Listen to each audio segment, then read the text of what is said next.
Bueno, entonces en el curso de biología, ¿verdad? Desde que iniciamos la unidad, pues hemos estado hablando de todo el tema de la reproducción humana. Y pues desde la semana pasada que iniciamos esta parte del sistema reproductor femenino, que les digo que es la más compleja porque se da este proceso tan importante, ¿verdad? Que es la vida de uno a cero. Pretendiendo, ¿verdad? Que tanto el mujer tienen su papel en esta maravillosa labor que es la reproducción. Entonces, pues es importante reconocer que ambos tienen un papel imprescindible en este proceso. Bueno, entonces iniciamos con la anatomía. Hablamos de las gónadas femeninas, que son los ovarios, el principal órgano del sistema reproductor, debido a la producción de los gametos, que son los óvulos, y las hormonas, que son los estrógenos y la progesterona. Bueno, entonces esto ya lo platicamos. Y vimos de manera general lo que es la estructura y anatomía del sistema reproductor femenino. Esto es todo lo interno, ¿verdad? No hemos hablado nada de los órganos externos. Y bueno, esto ya lo platicamos. Ustedes pues ya se enteraron de cómo es que el ovario expulsa un óvulo cada mes y eso nos ayuda a tener esto conocido como el ciclo menstrual, ¿verdad? Que pues cada 28 días, en algunas mujeres es como un reloj y en otras pues no tenemos esa dicha y es un descontrol total. Pero siempre hay que estar pendientes de esto porque puede ser razón de visitar a un ginecólogo. Entonces, la salud no hay que verla solo desde el punto de vista curativo, ¿verdad? Que voy al médico porque me enfermé. No, también podemos ir al médico para ver que todo esté bien y no es un gasto innecesario, es algo llamado prevención. Pero bueno, ese es el factor económico no nos ayuda, pero siempre hay que tener sus precauciones. Y bueno, entonces iniciamos con los siguientes órganos del aparato reproductor femenino, que van a ser exactamente los del sistema de conducción, perdón.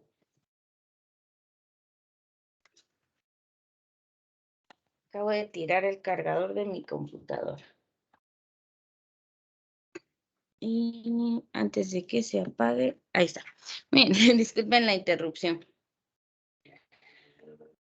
A ver, ¿se recuerdan de cuáles eran los órganos del sistema de conductos del aparato reproductor masculino? ¿Alguno de ellos? El epidídimo. Muy bien, iniciaba con, luego hay dos conductos largos que salen desde cada testículo o desde cada epidídimo. ¿Cuáles serán? Excelente, los conductos deferentes y bueno, de ahí ya llegaban nos quedan las dos glándulas anexas que estaban ahí, ¿verdad? La vesícula seminal y la próstata y un último conducto, ¿cuál será?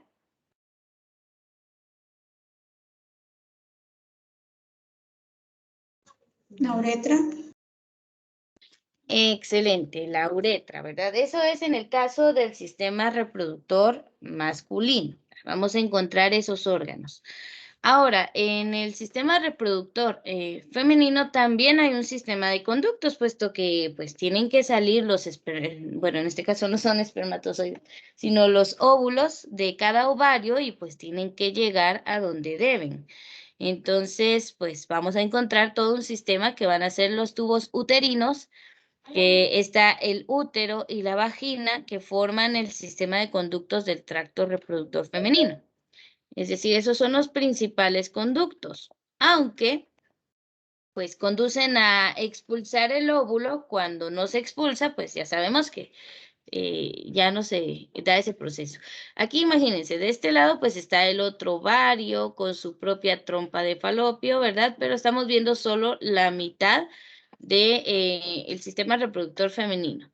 Aquí estamos viendo que hay varios ligamentos que mantienen esto en su lugar. Está el ligamento suspensorio que ayuda a mantener hacia arriba y en esa posición al ovario y la trompa de falopio.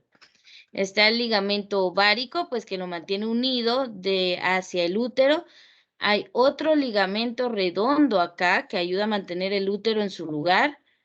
Y veamos de este lado, acá está el ligamento ancho, que es el ligamento más grande que une todo el sistema y lo mantiene en su posición, ¿verdad? Para que el útero no descienda, como dicen las señoras, que no se le caiga la matriz a una mujer, pues eso se mantiene en su lugar. Bueno, además de eso, pues ya conocemos las trompas de falopio que llevan el óvulo hacia el útero. El útero que tiene estas paredes tan gruesas de un embarazo.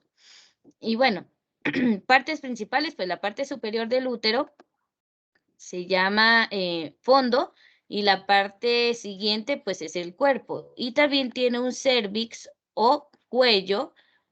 Está cervix, que también lo podemos encontrar como cuello uterino. Y luego el canal de parto o vagina. Y obviamente también hay estructuras externas. Todos estos órganos, pues los principales del sistema de conductos van a ser el útero y la vagina, que al final no solo conducen la expulsión del óvulo cada mes cuando no hay embarazo, sino que también al momento del parto es por ese sistema de conductos que el bebé va a ser expulsado. Ahora imagínense cómo se ve el sistema reproductor femenino y ahí tiene que salir un bebé que el diámetro promedio de la cabecita de un bebé son 10 centímetros. Y pues bueno, ahí es donde durante el parto pues hay una dilatación, los huesos de la pelvis, los huesos coxales se tienen que abrir para que el bebé pueda ser expulsado. Eso es lo que genera dolor durante el parto. No es un proceso común. Hacen una relación de que el dolor que se puede llegar a sentir durante el parto es el equivalente a varios huesos del cuerpo siendo fracturados al mismo tiempo. Entonces, el umbral de dolor que tiene la mujer durante el momento del parto es bastante amplio debido a las cargas hormonales.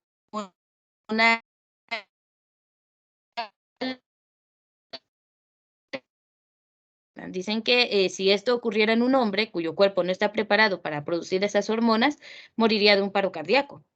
Entonces, pues, así que la frase de, ay, las mujeres son débiles, no queda en realidad, porque se necesita fortaleza para poder traer al mundo un bebé.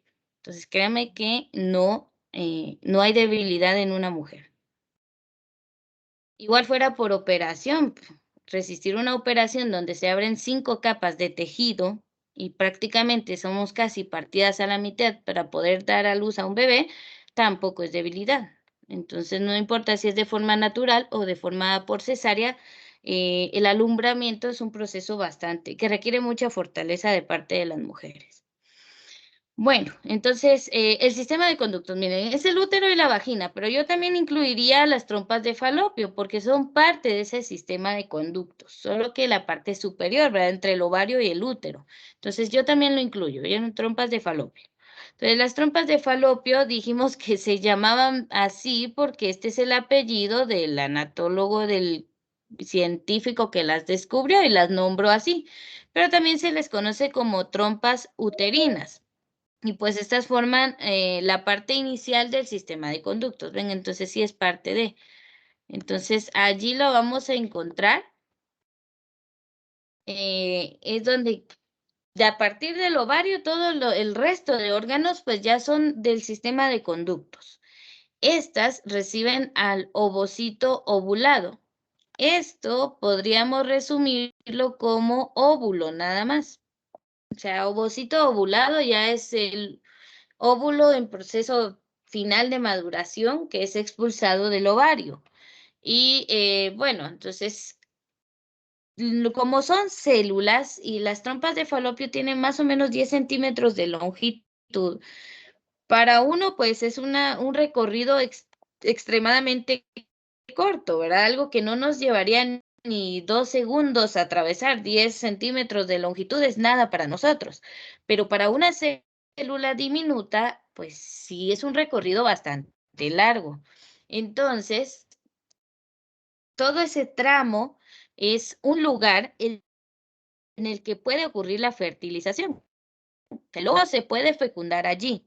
Ahora, lo que hace viable o inviable un embarazo es que el óvulo fecundado logre llegar al útero y se implante o se anide en el útero, porque si lo llega a hacer en las trompas de falopio, es un embarazo ectótico, creo que se llama, si no estoy mal, ahorita no recuerdo bien el término, significa fuera del útero y es casi imposible que se dé, porque las trompas de falopio no tienen la capacidad elástica que tiene el útero. Entonces, esos embarazos se tienen que interrumpir porque ponen en riesgo la vida de la mamá y al final del bebé. Entonces, pueden ser fecundados en el recorrido de las trompas de falopio, pero tienen que llegar al útero para implantarse. Entonces, al final las trompas de falopio son como una carretera por donde va el óvulo hacia el útero y pues puede ser fertilizado en el camino, pero sigue el recorrido. Entonces, cada uno de los tubos de falopio o trompas de falopio mide alrededor de 10 centímetros de longitud y se extiende desde el ovario para desembocar hasta la parte superior del útero. A ver, ¿alguien recuerda cómo se llama la parte superior del útero?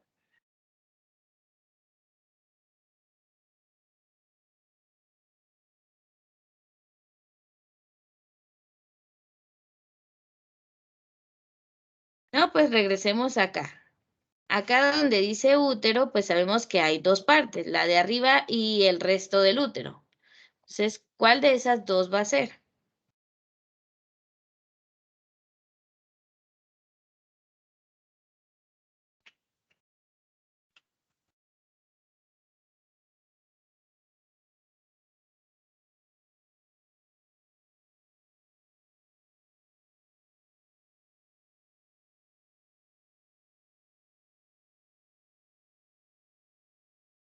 A ver, entre fondo y cuerpo, ¿cuál de esas dos partes es la parte superior del útero? Estoy preguntando. Alguien que fuera tan amable de prestar atención y contestar.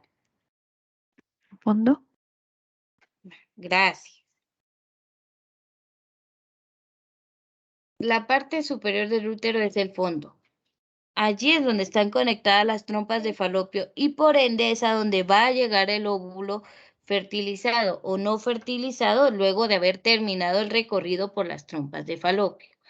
Voy a hacer preguntas más de las explicaciones que de lo que está aquí escrito. De alguna forma tienen que prestar un poquito más de atención y participar, ¿verdad? El curso es de ustedes y para ustedes, pero si no hay participación, no sé, están distraídos, están haciendo otra cosa, se estará durmiendo, pero al final el que aprende o no es usted. Entonces trate de prestar atención y que valga la pena estar conectado una hora a una clase y no solo gastar luz e internet en casa, ¿verdad? Entonces el recurso está, pero aprovechen. Y bueno, esto no va para todos los que sí prestan atención. Ahí sí que el mensaje no es para todos. Aclaro antes de que alguien salga ofendido a decir, yo sí presto atención. Excelente, sígalo haciendo, por favor. Los demás, pues, hay que hacer pequeños cambios. Ya es lo último que nos queda a ustedes.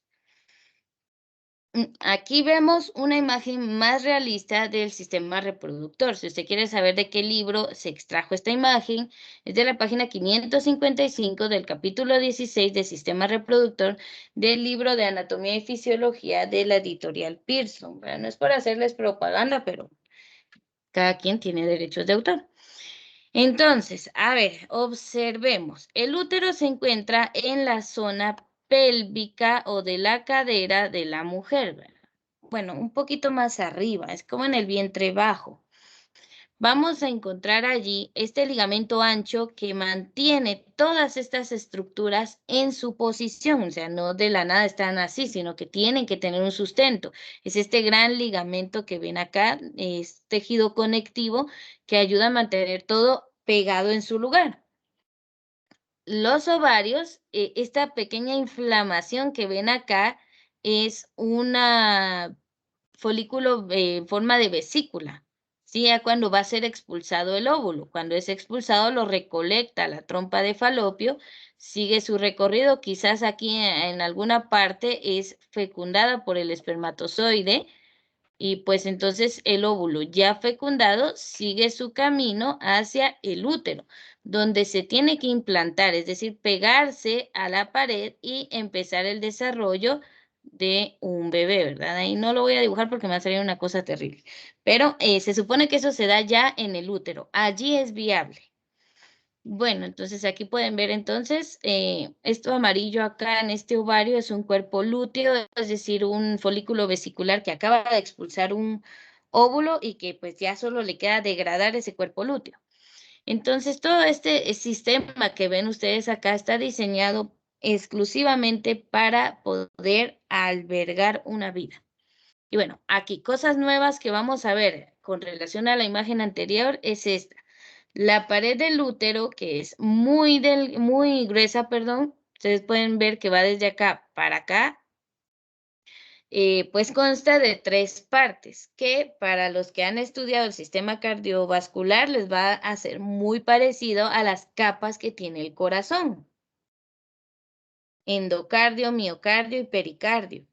Aquí, como son capas del útero, es decir, están acá ubicadas, se les va a llamar endometrio, la capa de adentro, miometrio, la capa de en medio, la más gruesa de tejido, y perimetrio al exterior del óvulo, el tejido que cubre el óvulo. Entonces, miren, nuestro cuerpo tiene varios órganos que cumplen con el mismo patrón de diseño, porque al final de cuentas, pues, se podría decir que hemos sido hechos por el mismo alfarero, o bueno, la anatomía también tiende a reciclar diseños que han sido exitosos, pues lo usa en un órgano, en otro también.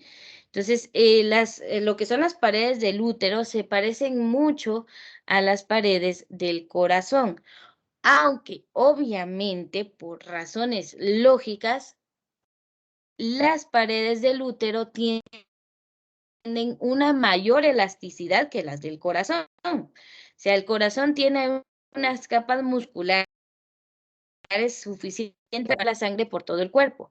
La función del útero es totalmente diferente, es dar de sí, estirarse todo lo que puedan durante el embarazo y así sea un bebé de unas 6 libras o de 10 libras, que sea un bebesote, ¿verdad? El útero da de sí para que se desarrolle esa vida en su interior.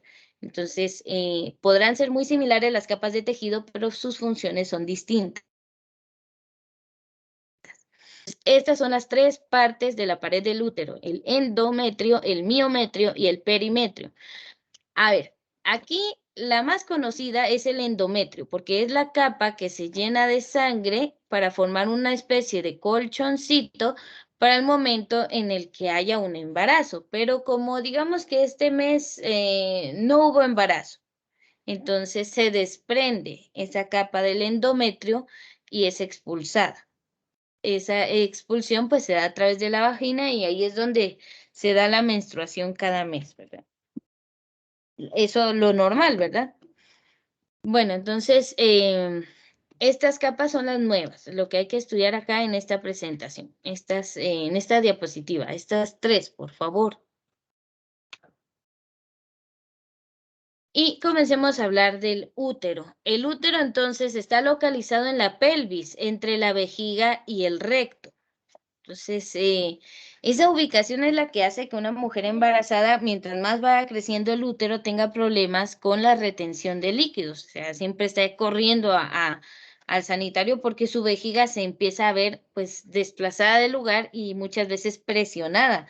Entonces, no tiene la misma capacidad de retención que en un estado normal de la mujer. Bueno, en cuanto al útero, es un órgano hueco que funciona para recibir, retener y alimentar al óvulo fertilizado. Entonces, va a recibir, retener y alimentar a ese óvulo ya fecundado o fertilizado y, por lo tanto, al desarrollo del embrión dentro del vientre materno. A ver, pregunta de cultura general. Espero que alguien pueda responder. Cuando usted estuvo en el vientre materno, pues sí recibía una alimentación, pero ¿será que lo que la mamá comía se iba un trocito de comida hacia usted o había otra forma por la cual llegaban los nutrientes a su cuerpo en desarrollo? A ver, ¿alguna idea al respecto?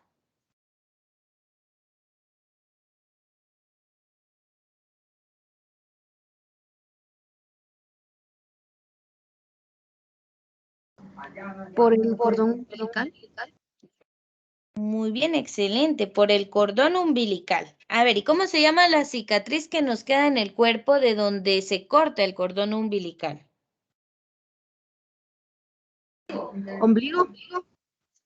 Exactamente, ¿verdad? Todos tenemos la El ombligo. evidencia de que estuvimos, exactamente el ombligo, tenemos esa evidencia de que estuvimos dentro del vientre materno, que recibimos alimentación casi como tener un suero vía intravenosa, solo que es un conducto dentro del cordón umbilical, pues podemos encontrar venas y arterias, porque como nuestro cuerpo aún no es capaz de ello, es el sistema circulatorio de nuestra madre la que hace llegar nutrientes a través del cordón umbilical y recibe los residuos de nuestro metabolismo y los lleva para ser expulsados a través del cuerpo de la mamá. Entonces, al pobre corazón le toca bombear sangre por dos, porque está el cuerpo de la mamá y aparte hacia el bebé y que realizar todas las funciones por el de él. No es que el corazoncito del bebé no esté funcionando bien, ya lo sé, puede escuchar el palpitar, pero el corazón de su mamá sí se esforzó un poquito más cuando usted estuvo adentro, ¿verdad? Y recibía esos nutrientes como una vía intravenosa, ¿verdad? Bueno, miren, que me disculpe la persona que está tratando de ingresar, pero estoy en presentación y no logro entrar a los controles de Teams. Entonces, por ello también traten de entrar temprano a la clase, no siempre les voy a poder dar ingreso. Entonces, bueno, dejemos eso de lado. Ahí le cuentan de que cuando termine la presentación le voy a dar ingreso. No me dejó regresar. Bien, entonces, ahora bien, el útero va a tener una forma en una mujer que no haya estado embarazada, porque no ha sufrido de un estiramiento ni nada. Obviamente, miren, ya son dos personas.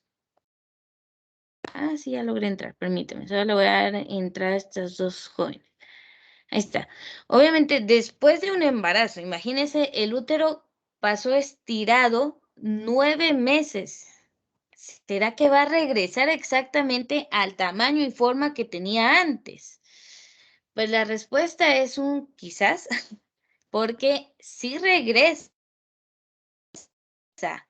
a más o menos, tal vez un poquito aumentado de tamaño, pero es lo normal, es como que usted infle un globo, lo amarre y lo tenga ahí durante toda una fiesta, pongámosle 9 meses.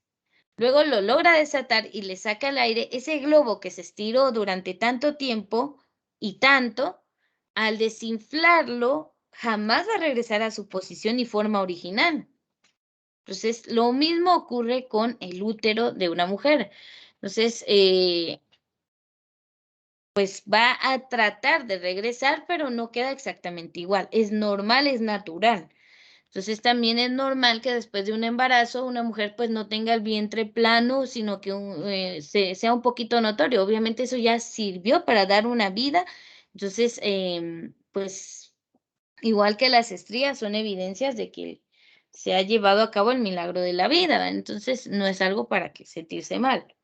Pero bueno, entonces en una mujer que nunca haya estado embarazada, el útero normalmente tiene la forma y el tamaño de una pera, más o menos colocada hacia abajo, ¿verdad? Una pera así con su forma característica.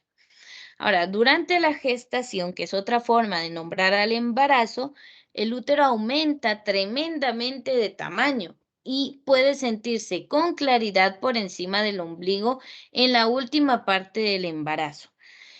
Es ya en la etapa final, pues creo que tendría que ser uno ciego para no notar el útero agrandado de tamaño dentro del cuerpo de una mujer. Por supuesto que sí se ve.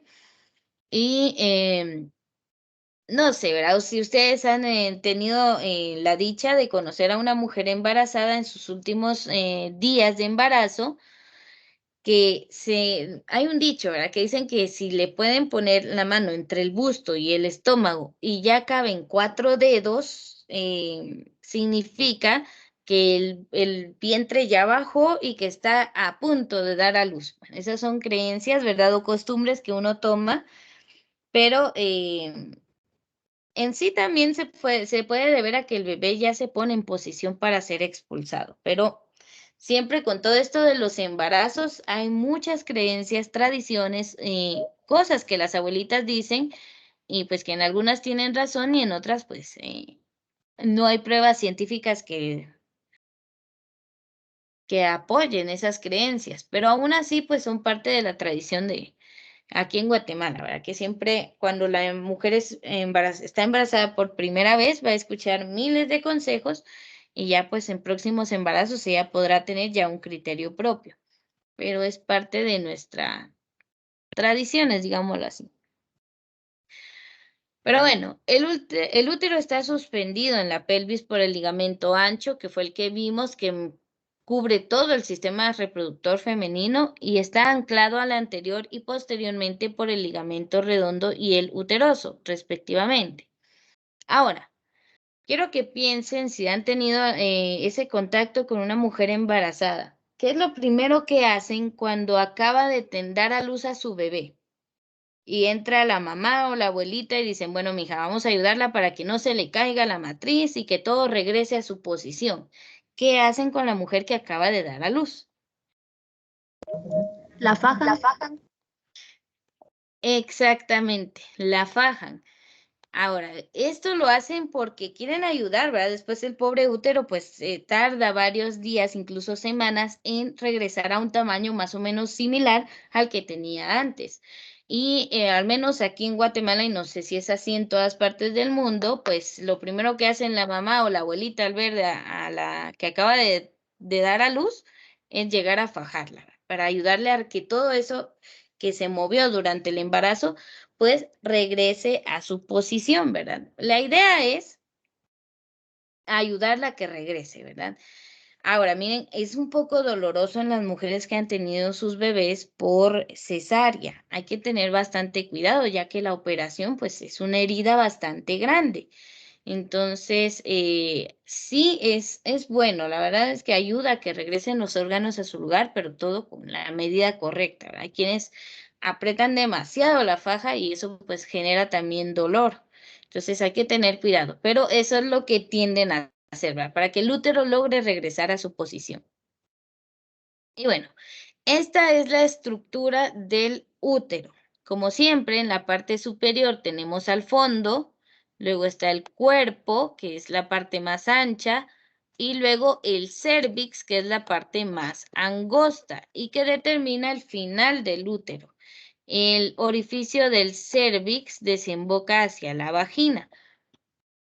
Y bueno, tenemos el perimetrio, que es la capa externa, el miometrio, que es la parte más gruesa, y el endometrio, que es la parte interna, y a la cavidad uterina, que es el interior, donde se va a desarrollar la vida.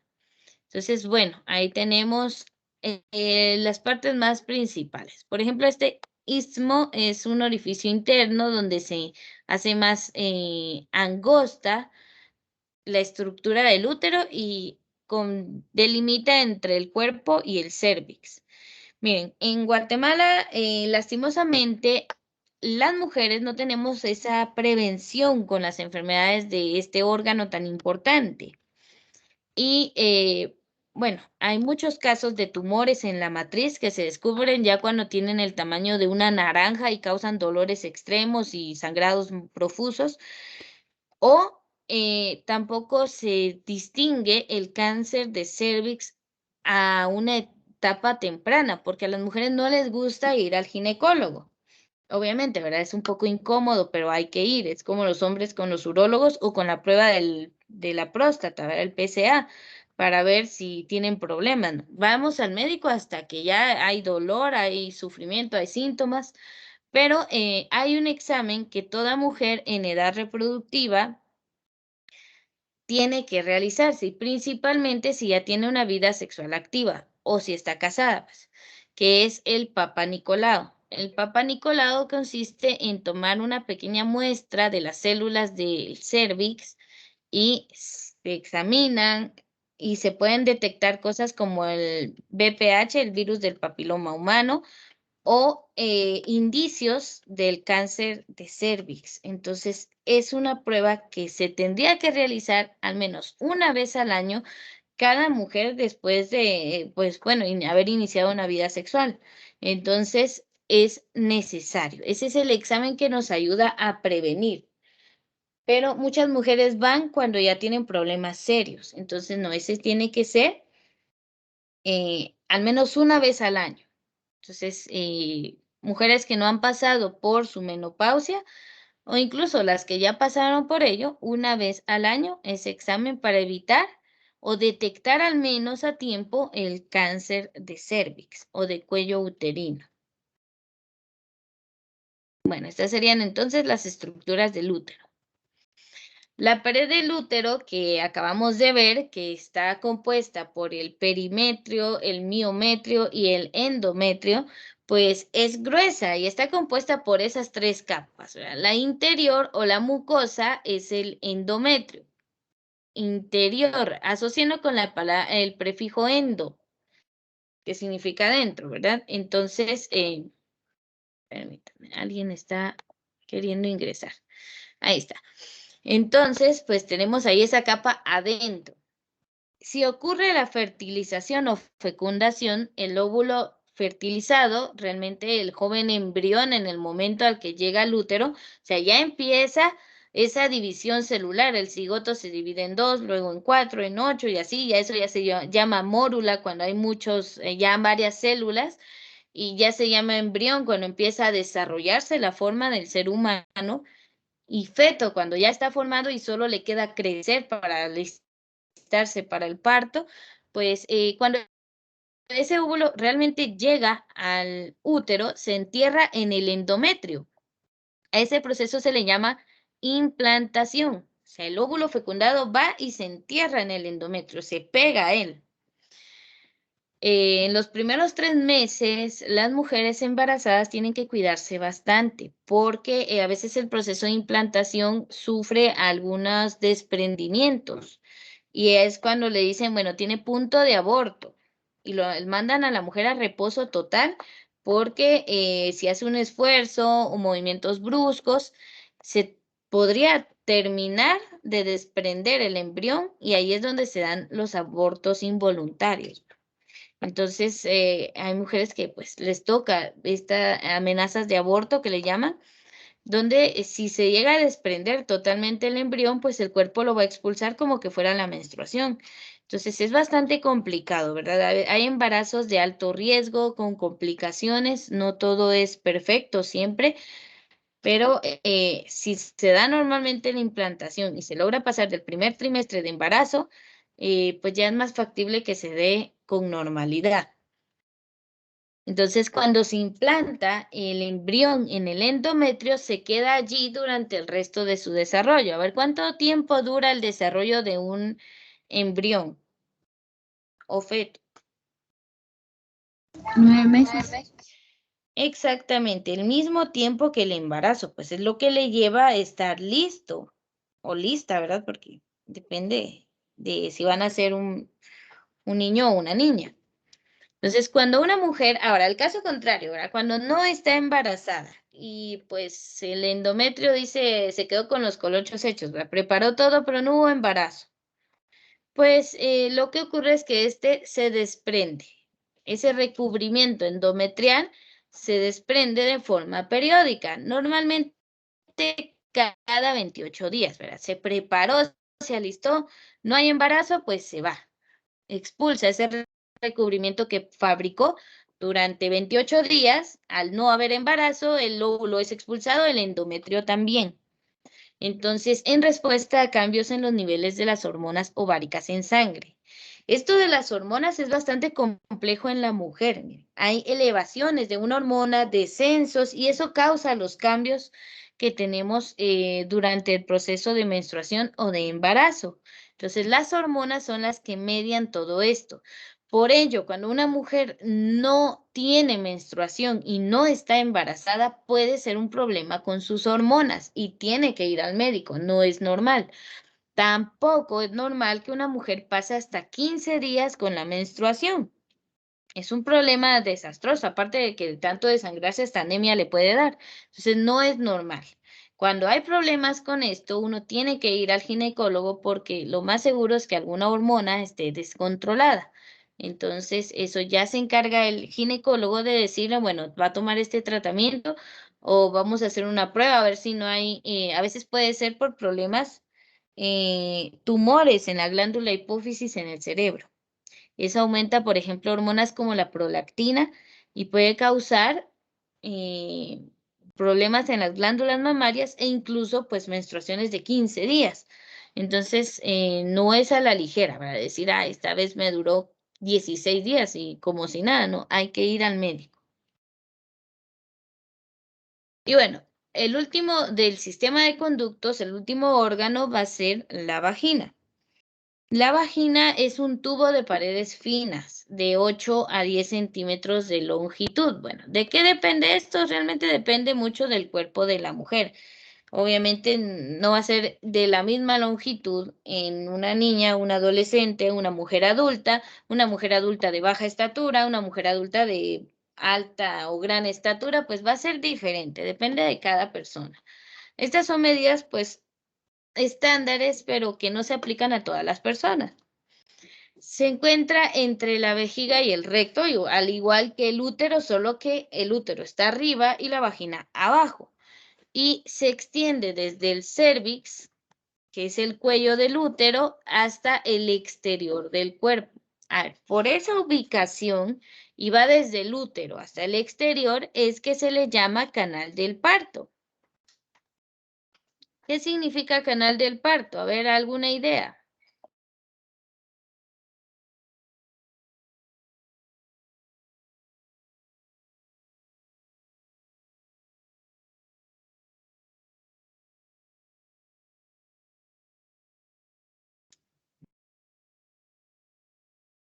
A ver, vuelvo a preguntar, ¿por qué creen que a la vagina se le llama canal del parto?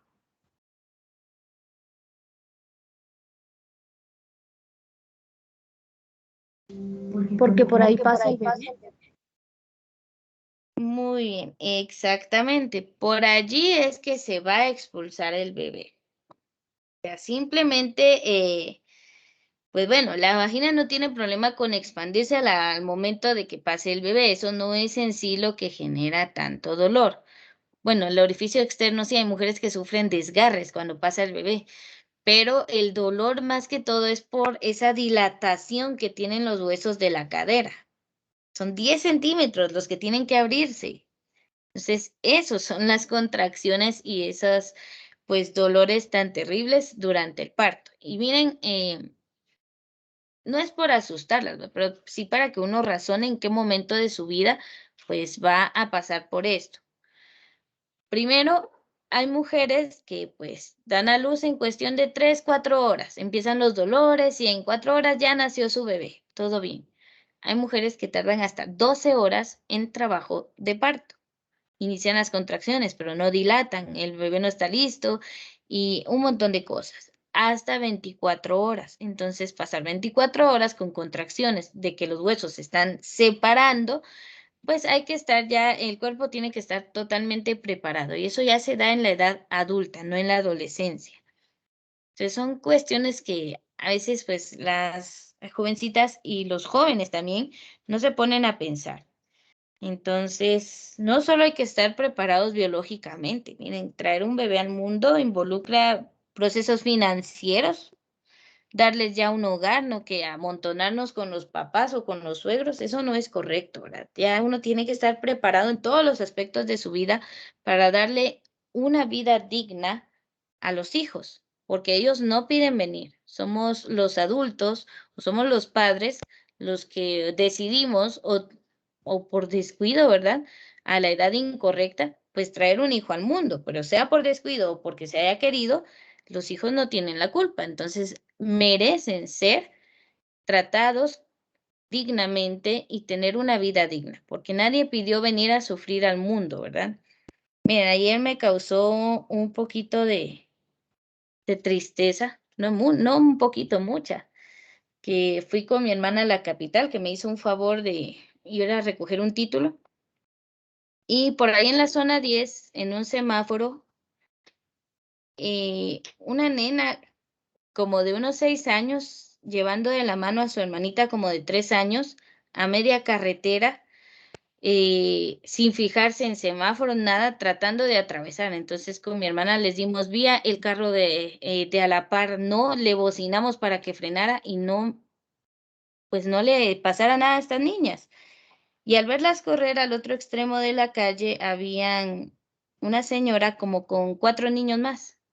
Eran 6 en total. Y al parar en el semáforo, todos se pusieron de pie, unos ofreciendo limpiar vidrios, otros vendiendo dulces, otros raquetas de estas para matar a los zancudos, y niños que no pasaban de los 8 años, ninguno.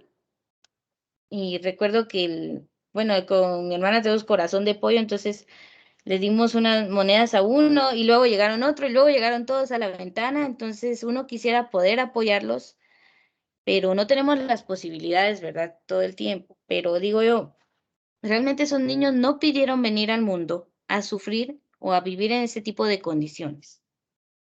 Pero los padres sí pueden decidir cuántos niños van a tener y lo importante, esa decisión no es a los que Dios mande. Perdonen, pero no es así. Porque la pregunta es, ¿a cuántos niños o niñas les puedo dar una vida digna? Su alimentación, su ropa, su cuidado, su medicina, su estudio, su hogar, ¿a cuántos realmente puedo darles esa vida? Pero es triste. A veces las personas con condiciones económicas más difíciles son los que aplican el cuantos Dios mande. No es nada contra Dios, ni estoy hablando de ninguna religión, sino es realmente esa responsabilidad que uno adquiere como padre. Entonces, la invitación hacia ustedes es que si en algún momento deciden formar una familia, realmente lo hagan por un proceso consciente, ¿verdad? Porque de amor nadie vive al final, sino que hay que proporcionar lo necesario para una vida digna. Pero bueno, dejo hasta ahí ese mensaje. Vamos a ir terminando ya este tema porque ya nos quedan pocos minutos. Entonces, bueno, al final la vagina es el canal de parto, donde proporciona un conducto para el parto de los hijos y para que el flujo menstrual también salga del organismo. Y bueno, al recibir el pene y el semen durante el acto sexual es también el órgano femenino de la copulación, es pues donde se da esa conexión entre los dos aparatos reproductores y se puede generar un embarazo, que tiene que ser un acto consciente, ¿verdad? Realmente hay tantos métodos anticonceptivos y en esta era tan abierta de información, quien no sepa de anticonceptivos, pues realmente ha vivido bajo una roca toda su vida, porque tenemos mucha información al respecto. Entonces, ya de que digan, ups, no me di cuenta y resulté embarazada, o un chico que diga, yo no sabía que la podía embarazar, eso es mentira. Eso ya somos personas más conscientes también por la edad. Entonces, no es un proceso que se dé porque sí o por accidente. Es un proceso consciente. Entonces, para ir culminando, justamente aquí nos vamos a quedar. En la próxima clase hablaremos ya de los genitales externos. En esta ocasión nos quedamos aquí con esto que es la vagina, el canal de parto y es el último órgano que forma el sistema de conductos, ¿sí? Entonces, aquí nos vamos a quedar el día de hoy hasta esta parte y solo déjenme terminar aquí la grabación para que nos quedemos, pues, si hay alguna duda.